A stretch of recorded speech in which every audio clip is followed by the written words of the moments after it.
Vamos a orar. Padre Celestial, alabamos tu nombre, dándote gracias por la oportunidad de ser expuestos ante tu revelación. Estamos ante tu palabra santa y requerimos acercarnos a ella con reverencia, con temor, pero también con sumo gozo, porque nuevamente vemos tu gracia al quererte comunicar con nosotros, tu pueblo. Anhelamos que en medio de nosotros los creyentes haya crecimiento, haya edificación, nos hagas más semejantes a Jesucristo. Pero Padre, también entre nosotros hay quienes no conocen, o mejor, no son conocidos por ti, y anhelamos que vengan a salvación. Anhelamos que tu palabra nos impacte con su poder, nos veamos asombrados por ella, asombrados por la gloria de Jesucristo. Padre, permítenos en humildad acercarnos a ella, estar atentos, oh Dios, a tu voz, y que en tu gracia podamos ver la riqueza de sabiduría que hay en tus sagrados escritos. Te lo imploramos, Padre. Vivifica nuestro interior por los méritos y la gloria de tu Hijo Jesucristo, nuestro Señor y Salvador. Amén. Génesis capítulo 23, versículos 1 al 20, y esto es lo que dicen las Sagradas Escrituras. Sara vivió 120 años. Estos fueron los años de la vida de Sara.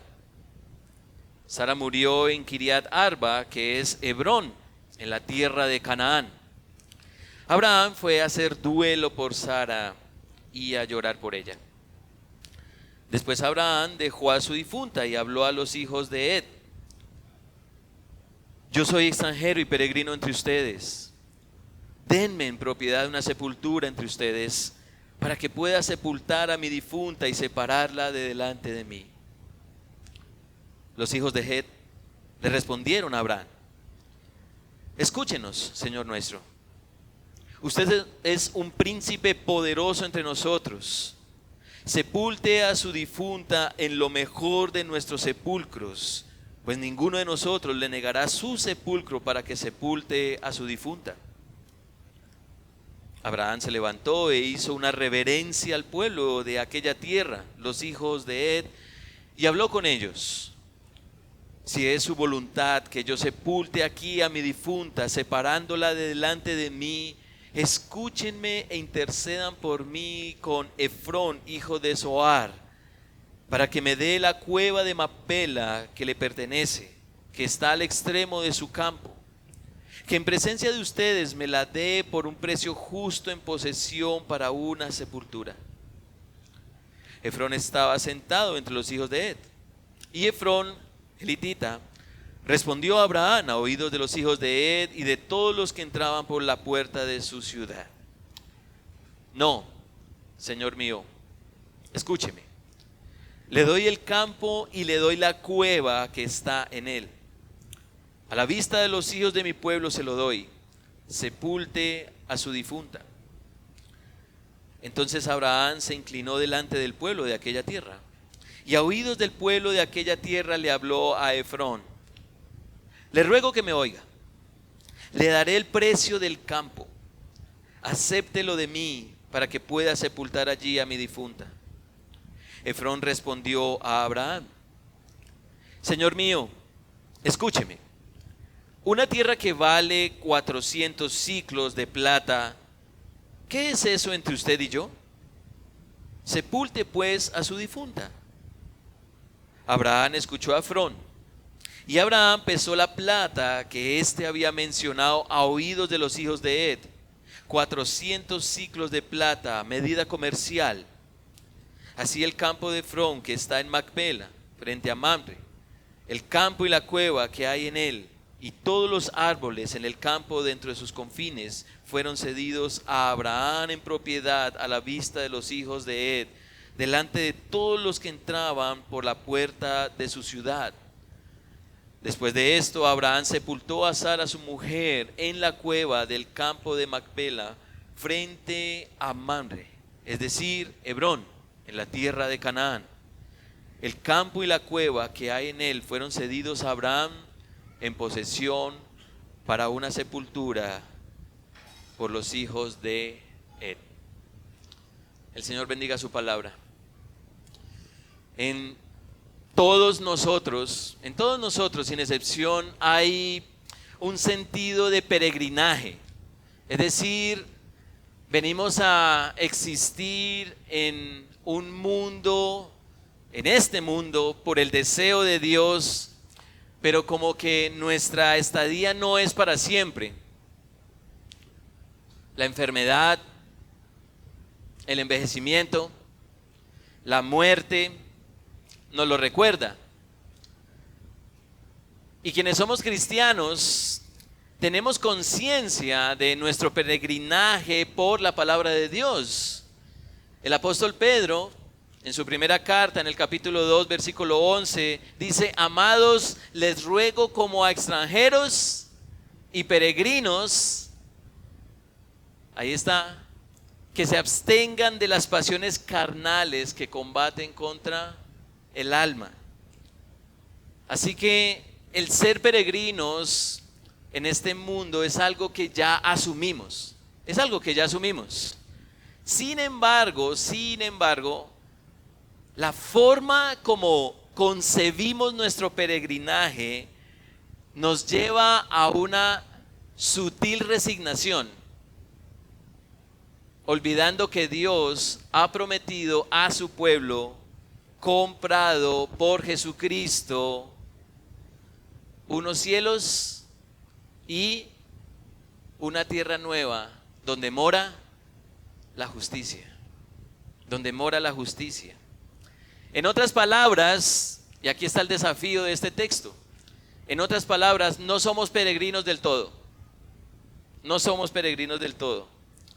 La idea de peregrinaje nos lleva a pensar en un deambular sin fin, en un ir y venir sin fin. Y aún cuando sabemos que con la muerte todo acaba, queda en nuestros corazones la incertidumbre de qué pasará luego. ¿Qué pasará?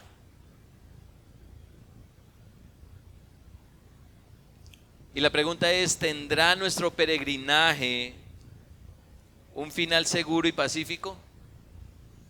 ¿En dónde acabará? Tenemos en nuestra mente,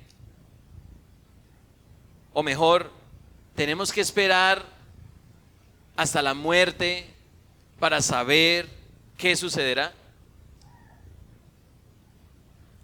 Así que, mis hermanos y amigos, deseo a la luz de este pasaje que cada uno de ustedes considere lo siguiente: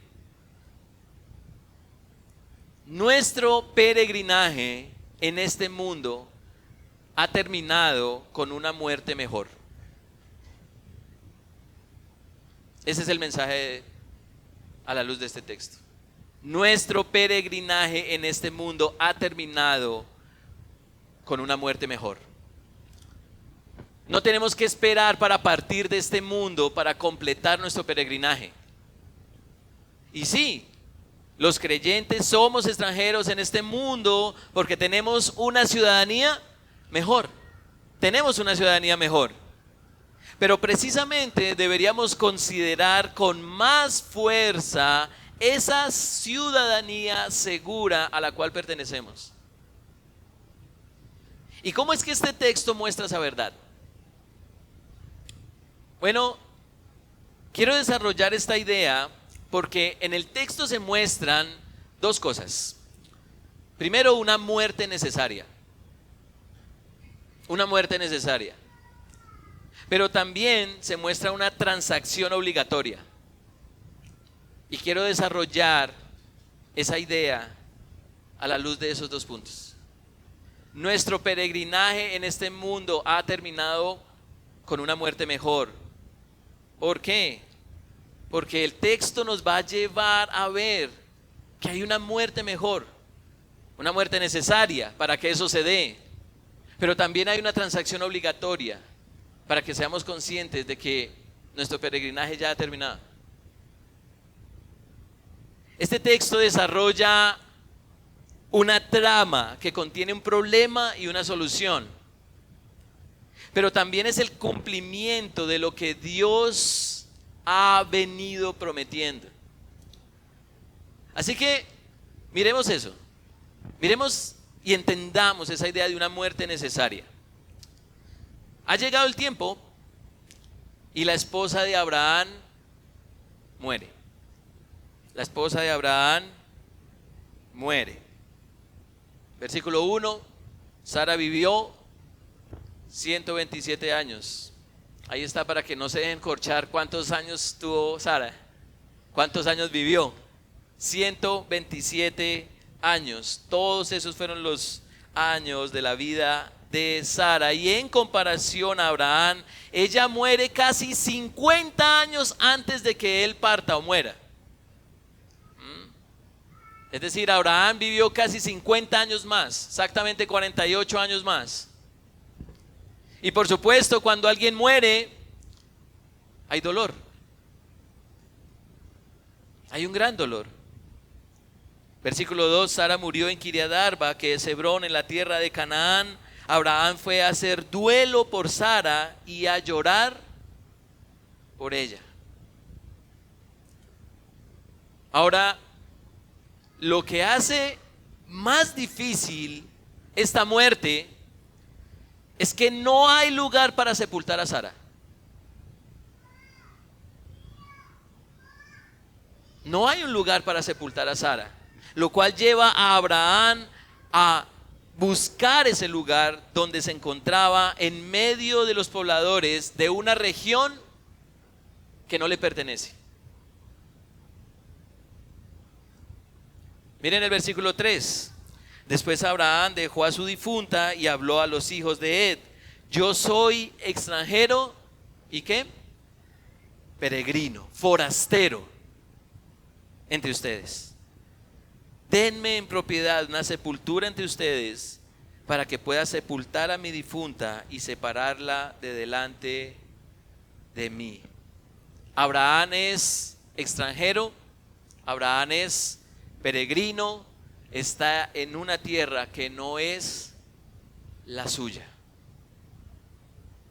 Y su esposa ha muerto. Ha muerto. ¿Ven la carga del patriarca? Además, Abraham lleva un buen tiempo en la tierra de Canaán, por lo menos desde que salió, cuando Dios lo llamó a salir, ¿cierto?, de su tierra natal, por lo menos unos 62 años viene estando en la tierra de Canaán. 62 años, pero sigue siendo peregrino, un forastero en Canaán.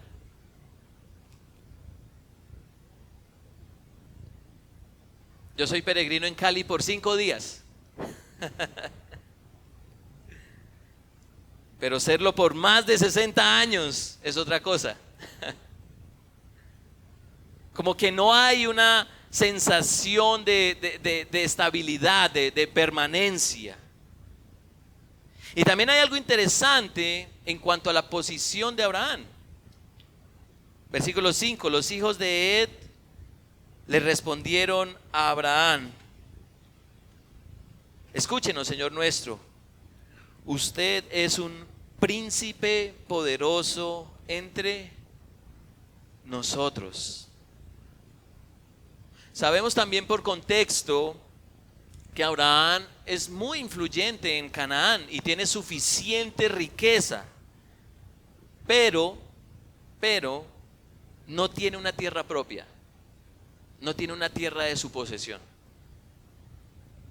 Y entonces debemos hacernos una pregunta. ¿Por qué la muerte de Sara es importante más allá de la partida misma? Más allá de que Sara haya muerto, una gran mujer, muy ejemplar. De hecho, Hebreos enumera cosas de ella.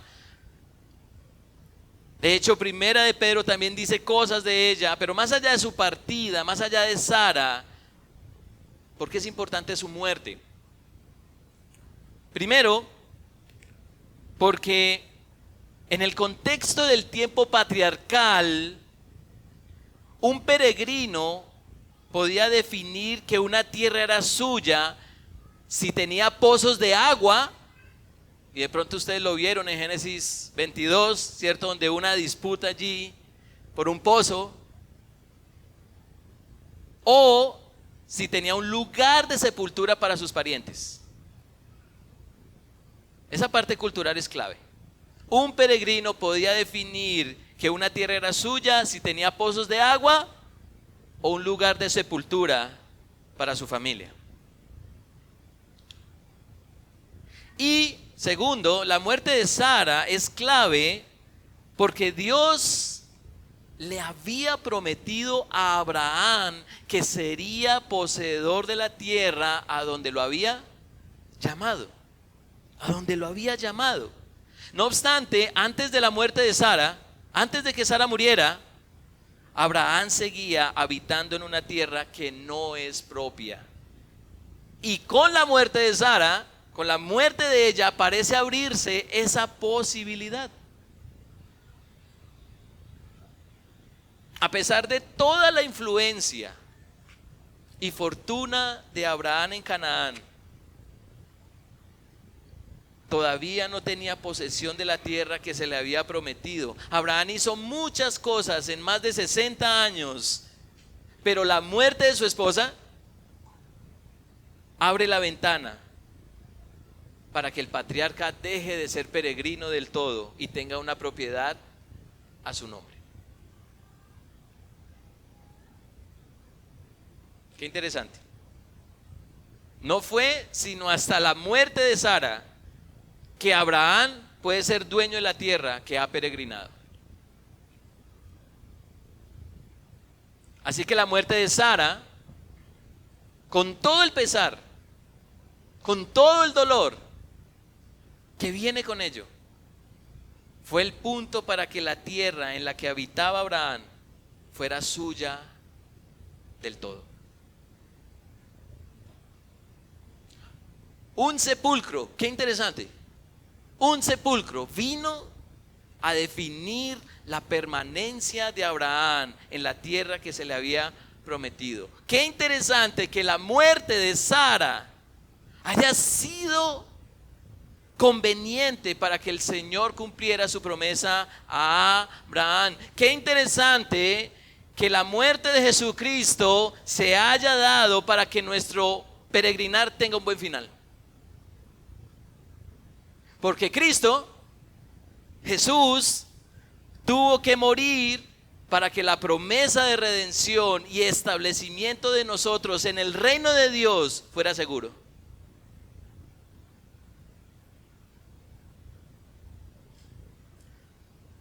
No hay nada más angustioso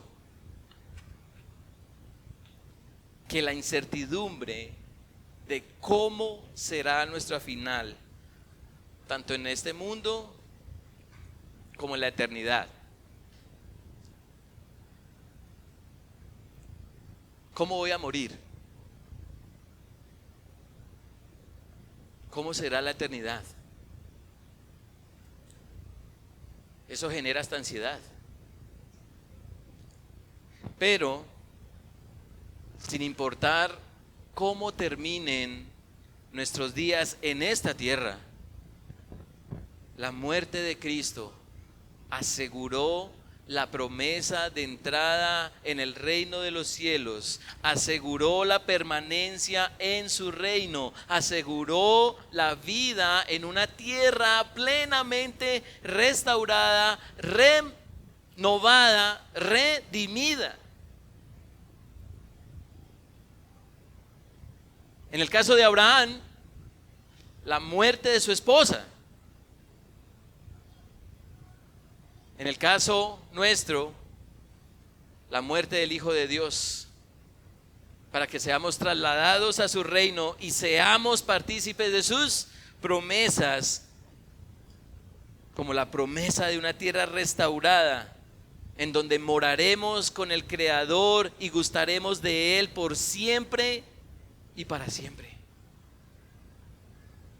Quienes creemos en el sacrificio de Cristo, esto es solo para los que creemos en el sacrificio de Cristo, para quienes creemos, sabemos que en su muerte, en la muerte de Jesús, se nos han concedido todas las cosas, y entre ellas estabilidad, permanencia en el reino glorioso de nuestro Dios. Así que tu peregrinaje en este mundo ha terminado con una muerte mejor. Cristo Jesús asegura tu permanencia eterna en Él y en su reino. Así que eres peregrino por razón de tu humanidad, pero ya no eres peregrino por razón de tu fe en Jesús. Porque Jesús nos ha hecho partícipes de una ciudadanía celestial y un mundo restaurado, lleno de gloria, que vendrá en cualquier momento. Vendrá en cualquier momento. Abraham tuvo que esperar 60 años. 60 años para que la tierra de su peregrinaje comenzara a ser suya, ante un evento indeseado: la muerte de su esposa, la muerte de su amada esposa. Pero la eternidad ya es nuestra. Pertenecemos al reino de Dios gracias a un evento indeseado, pero necesario: la muerte del esposo de la iglesia, Jesucristo. Jesucristo. A nosotros no se nos ha prometido una tierra física en este mundo, aunque la quisiéramos tener, ¿no? Así sea por herencia ante la muerte de nuestros parientes. Pero, ¿cómo vamos a confiar? ¿Cómo vamos a confiar y desear lo perecedero cuando se nos ha confiado un destino, una posesión, una permanencia mucho mejor? Y creo que ustedes, quienes viven en esta ciudad, saben mejor de lo que estoy hablando. ¿Cuántos de nosotros podemos llegar a confiar en adquirir una propiedad cuando lo más seguro que podemos tener bajo nuestros pies se mueve y tiembla, y vemos delante de nuestros ojos caerse como polvo? Porque para muchos de nosotros hay un gran deseo de tener vivienda. Para muchos la realización de su vida es tener una casa, un apartamento.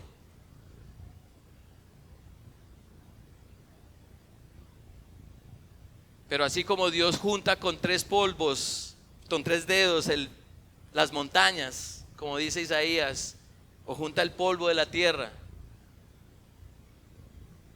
también la hace mover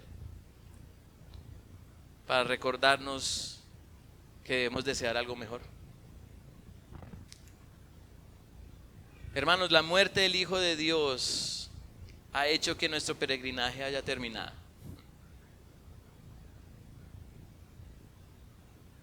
El apóstol Pablo en Colosenses capítulo 1, versículo 12, dice lo siguiente: con gozo, dando gracias al Padre que nos hizo aptos para participar de la herencia de los santos en luz, el cual nos ha librado de la potestad de las tinieblas y nos ha trasladado al reino de su amado Hijo, en quien tenemos redención por su sangre, el perdón de pecados. El perdón de pecados. Ya pertenecemos, hermanos. creyentes, hijos de Dios, ya pertenecemos al reino de Cristo. Y tenemos desde ya todos los privilegios de esa herencia desde ya. No cuando muramos, sino cuando creemos. No debemos esperar a morir para que disfrutemos de lo que ya se nos ha concedido en Cristo. Tenemos la reconciliación con Dios, tenemos su paz, tenemos su amor, tenemos su protección, tenemos su provisión, tenemos su cuidado, tenemos su ternura, tenemos su bondad, tenemos su paciencia y todos los privilegios que se pueden tener al pertenecer a su reino. Nuestro peregrinaje en este mundo ha terminado con una muerte mejor, la muerte de Jesucristo. Ahora, el texto nos da o nos muestra una razón adicional para esa seguridad, para que estemos convencidos. Y es que hay una transacción obligatoria.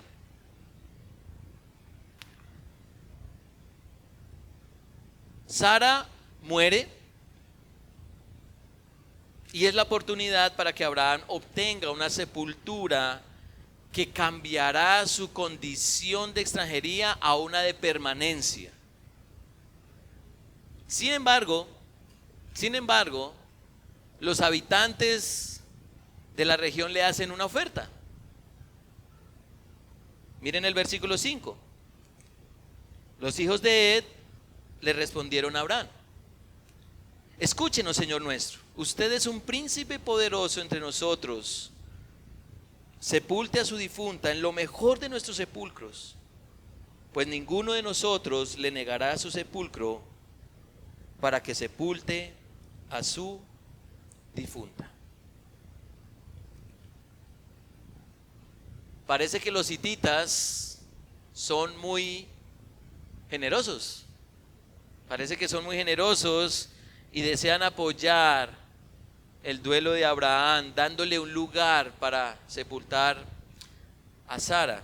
Pero, y si lo notamos en la lectura, de los versículos 7 al versículo 18, se desarrolla toda una dinámica financiera para que ese sepulcro no sea cedido gratuitamente como quieren los hijos de Ed, sino sea comprado por Abraham.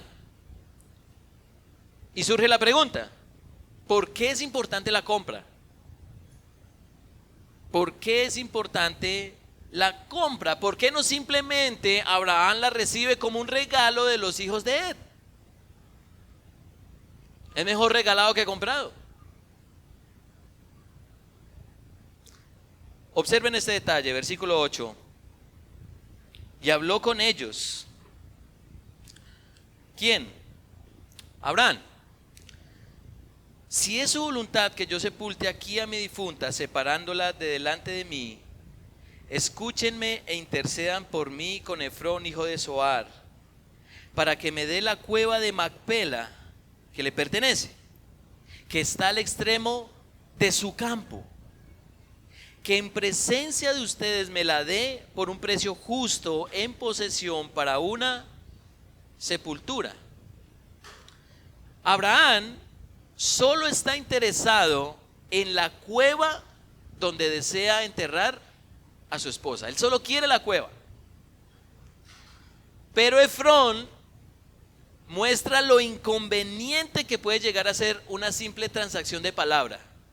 ¿Cómo lo sabemos? Versículo 11. Miren más adelante, 11. Efrón dice: no, señor mío, escúcheme. Le doy el campo y le doy la cueva que está en él.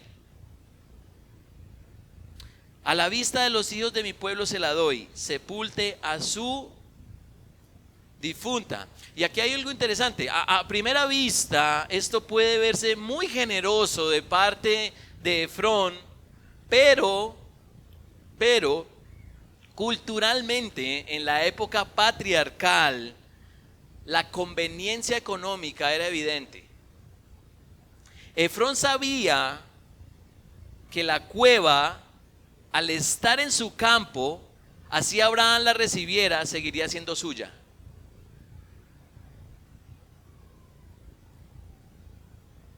De manera que Abraham insiste en adquirir ahora el campo, el campo donde está la cueva. No desea recibirla como un regalo, porque no hay garantía de que vaya a ser suya del todo. Lo cual sucede. Versículo 16. Abraham escuchó a Efrón y Abraham pesó la plata que éste había mencionado, oídos de los hijos de Ed, 400 ciclos de plata, medida comercial. Así el campo de Efrón, que está en Mapela, frente a Mamre, el campo y la cueva que hay en él, y todos los árboles en el campo dentro de sus confines, fueron cedidos a Abraham en propiedad a la vista de los hijos de Ed, delante de todos los que entraban por la puerta de la ciudad. Ahora esta tierra no es un simple obsequio, es de propiedad. ¿De quién? De Abraham, de su pertenencia, de su propiedad. Y con esta transacción se asegura aún más la promesa de Dios de que la tierra de su peregrinaje sería suya. Es decir, Abraham ya no sería peregrino, pues ya se puede establecer en el lugar que adquirió, que compró. Y lo ratifica el texto en el versículo 20. El campo y la cueva que hay en él fueron cedidos a Abraham en posesión para una sepultura para los hijos o por los hijos de Ed. Ahora, recordemos, y ustedes ya vienen avanzando en esta serie de Génesis, recordemos que todo lo que describe el texto, capítulo 23, está enmarcado en la promesa de Dios a Abraham, una promesa de una tierra, de una descendencia y de una bendición global. Eso lo vemos en varias partes de Génesis, empezando por Génesis capítulo 12. La pertenencia de la tierra es muy importante para el entendimiento de Génesis. Porque precisamente desde el capítulo 12, pasando por este texto, es reiterativa la promesa de Dios de darle una tierra a Abraham, en donde moraría su descendencia. Y es aquí, en estas circunstancias, en donde se hace más real el cumplimiento de la promesa, ya que a Abraham no se le obsequia una tierra por parte de los hombres, sino de parte de Dios, habiéndola adquirida por fe, habiéndola comprado en fe. Esta compra, y es interesante y lo pueden revisar en Génesis, esta compra no es reprendida por el Señor, ni reconvenida en alguna parte de las Escrituras, como si lo fue la búsqueda de descendencia de manera precipitada por Sara. ¿Recuerdan la historia? Al dar su sierva a Abraham para que se cumpliera la promesa. Aquí no vemos ese reproche. Es claro por el texto que la compra es completamente legítima y que Abraham cada vez está más convencido del cumplimiento de la promesa de Dios. Está más convencido. Abraham no escatima en recursos para que la tierra que Dios le ha dado sea suya. Así que inicia con una importante compra que asegura que su peregrinaje ha terminado. Que su peregrinaje ha terminado. Lo que hace el Señor con Isaac, luego con Jacob, pasajes adelante, lo atestigua. Pues Dios le confirma, o mejor, les confirma a ellos, a Isaac y a Jacob, que la tierra en la que están le pertenecen por la promesa dada a Abraham. Y lo que sucede mucho más adelante, en las páginas de la Biblia, es confirmar la bendición de todas las naciones a través de la simiente perfecta de Abraham, que es Jesucristo. que es Jesucristo, quien entregó su vida como pago para el cumplimiento definitivo de la promesa. Ahí vemos la transacción obligatoria. Se requería la sangre del Hijo de Dios como pago para que el mundo fuera bendecido con la reconciliación de Dios. Jamás tendríamos perdón de pecados para entrar en el reino de Dios si no hubiese una transacción obligatoria, la cual se hizo cuando Jesús derramó su sangre en la cruz. El precio más alto jamás pagado para que fuéramos hechos hijos de Dios, herederos de su promesa. Dios le había dado recursos a Abraham para que ya no fuera más peregrino. Había un momento en que la tierra no era de Abraham, pero había llegado el momento en que ahora la tierra es suya. A nuestro Dios, y debemos darle a Dios gracias, hermanos. A Dios gracias que nos ha dado a su Hijo, en quien tenemos redención en su sangre, el perdón de nuestros pecados. Fuimos comprados por un muy alto precio. Muy alto precio, para que nuestra vida esté escondida en Dios, para que le pertenezcamos a Dios, para que vivamos para su gloria bajo sus promesas. No hay otra forma de morar en una tierra renovada sino por lo que Cristo hizo. Y entonces nos preguntamos, ¿entendemos el valor de Jesucristo? ¿Entendemos el valor de Jesucristo? Se trata de una transacción cósmica irreverente. El Hijo de Dios dando su vida para que sus promesas sean sí y en Él amén. ¿Cierto? Como dice el apóstol en 2 de Corintios. Así que es claro, hermanos, que nuestro peregrinaje en este mundo ha terminado con una muerte mejor.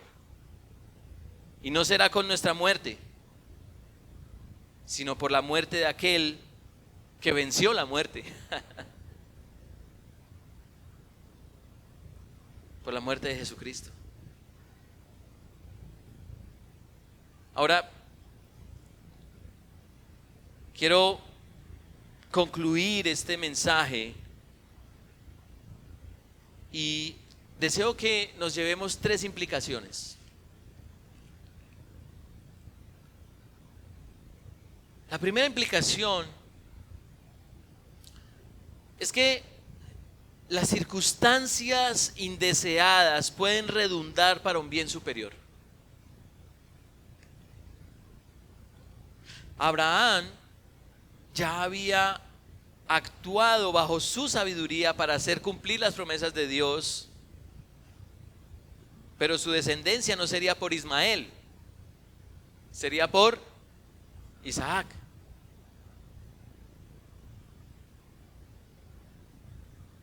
Y quizá no imaginó que la muerte de su esposa redundaría en la obtención de la tierra que el Señor le había prometido.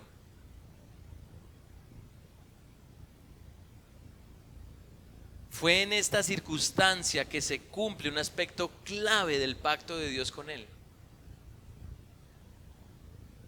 Y entonces surge la pregunta, ¿qué circunstancias, hermanos, hemos vivido que nos están direccionando hacia un bien mayor? ¿Qué circunstancias hemos vivido que nos están direccionando hacia un bien mayor? ¿En qué situaciones nos sumerge el Señor para que sus promesas se cumplan en nosotros?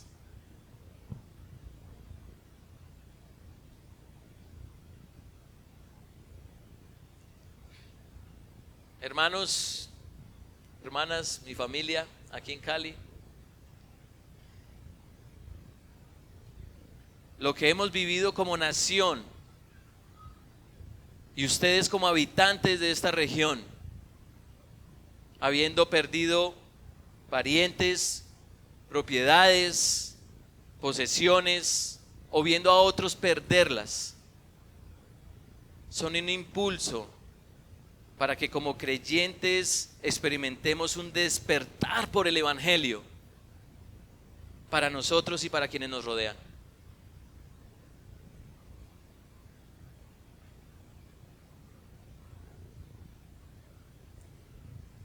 Yo me pregunto, ¿se necesitó de esta calamidad para avivar nuestro apego por el plan de salvación y porque fuera compartida la esperanza que solo Dios da a esta humanidad caída?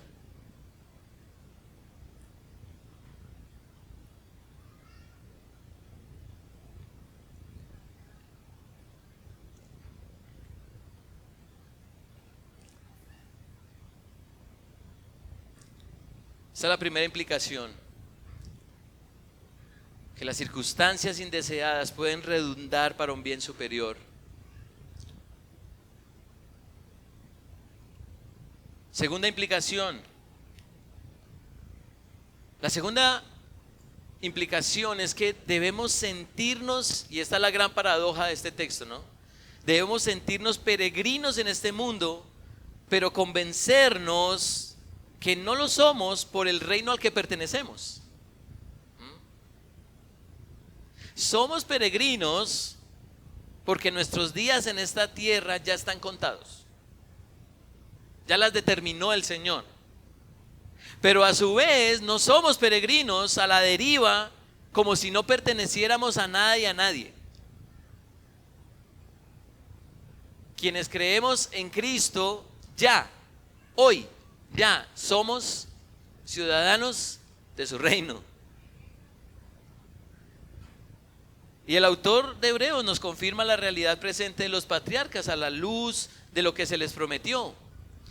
Y me llamó la atención que 2 veces leímos ese texto en el tiempo de adoración y ahora lo vamos a leer de nuevo. Hebreos capítulo 11, versículos 8, pero quiero extenderme hasta el versículo 16, si pueden buscarlo allí en sus Biblias. Hebreos capítulo 11, versículos 8 al 16. Hebreos 11, versículos 8 al 16. Por la fe Abraham, al ser llamado, obedeció saliendo para un lugar que había de recibir como herencia y salió sin saber a dónde iba. ¿Cuántos de nosotros salimos sin saber a dónde íbamos? O mejor, sin no saber a dónde vamos. Todos aquí salimos sabiendo a dónde vamos. Versículo 9, por la fe habitó como extranjero en la tierra de la promesa, como en tierra extraña, viviendo en tiendas como Isaac y Jacob, coherederos de la misma promesa, porque esperaba la ciudad que tiene cimientos, cuyo arquitecto y constructor es Dios. También por la fe Sara misma recibió fuerzas para concebir, aún pasada ya la edad propicia, pues consideró fiel a aquel que lo habría prometido. Por lo cual también nació de uno, y este casi muerto con respecto a esto, una descendencia como las estrellas del cielo en número e innumerable como la arena que está a la orilla del mar. Todos estos murieron en fe, sin haber recibido las promesas, pero habiéndolas visto de lejos y aceptando con gusto, confesando que eran extranjeros y peregrinos. ¿En dónde? En esta tierra, en esta tierra. Porque los que dicen tales cosas claramente dan a entender que buscan una patria propia. Y si en verdad hubieran estado pensando en aquella patria de donde salieron, habrían tenido oportunidad de volver. Pero en realidad anhelan una patria mejor, es decir, la celestial. Por lo cual Dios no se avergüenza de ser llamado Dios de ellos, pues les ha preparado una ciudad. Les ha preparado una ciudad. Son peregrinos en esta tierra, pero no son peregrinos de la ciudad celestial a la que pertenecen. Abraham recibió la tierra Pero eso fue un anticipo de lo que verdaderamente se le prometió, no solo a él, sino a todos los que son de la fe en Jesucristo, en el Mesías. Así que, amados hermanos, somos forasteros en esta tierra presente, pero no lo somos del reino celestial, y que se materializará cuando el Rey de Reyes y Señor de Señores regrese en poder y gran gloria. Y allí no habrá más llanto, no habrá más dolor, ni muerte, ni terremotos, ni calamidades. A esa ciudad pertenecemos.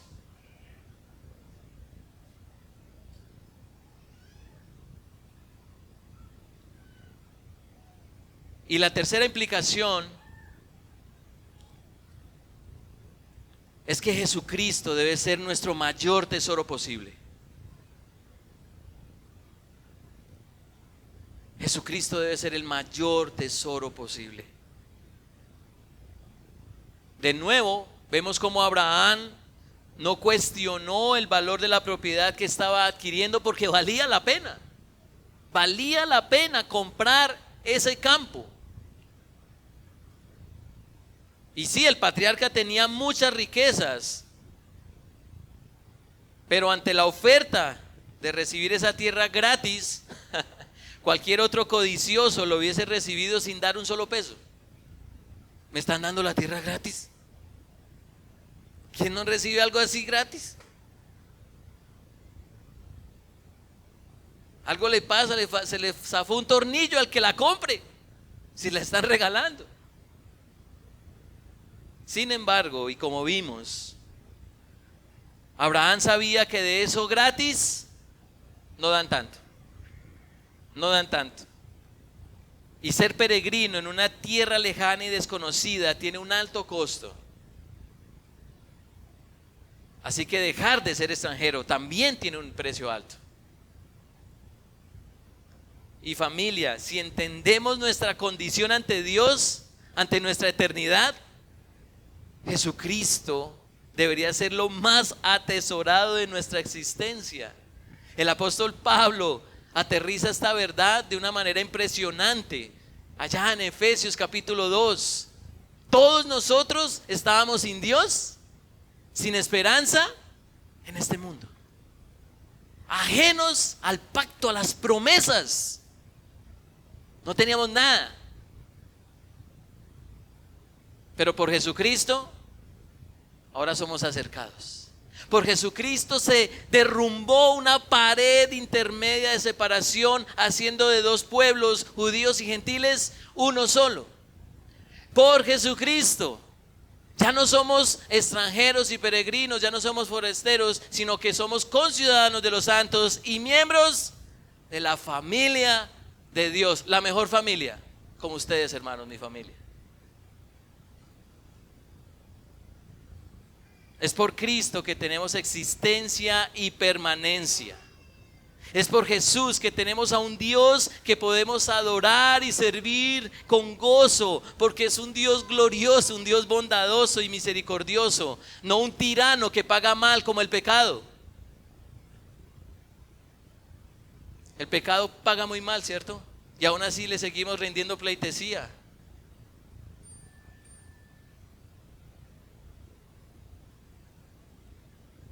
Es por Cristo que tenemos una ciudadanía irrevocable de un reino colmado de paz y satisfacción plenas. Es por Él que somos llamados hijos de Dios y tenemos todos los privilegios y prerrogativas que vienen con ese título. Ya no somos desconocidos,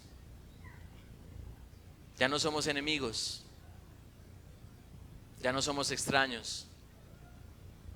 Ya no estamos lejos. Por Jesucristo, tu peregrinaje en este mundo ha terminado.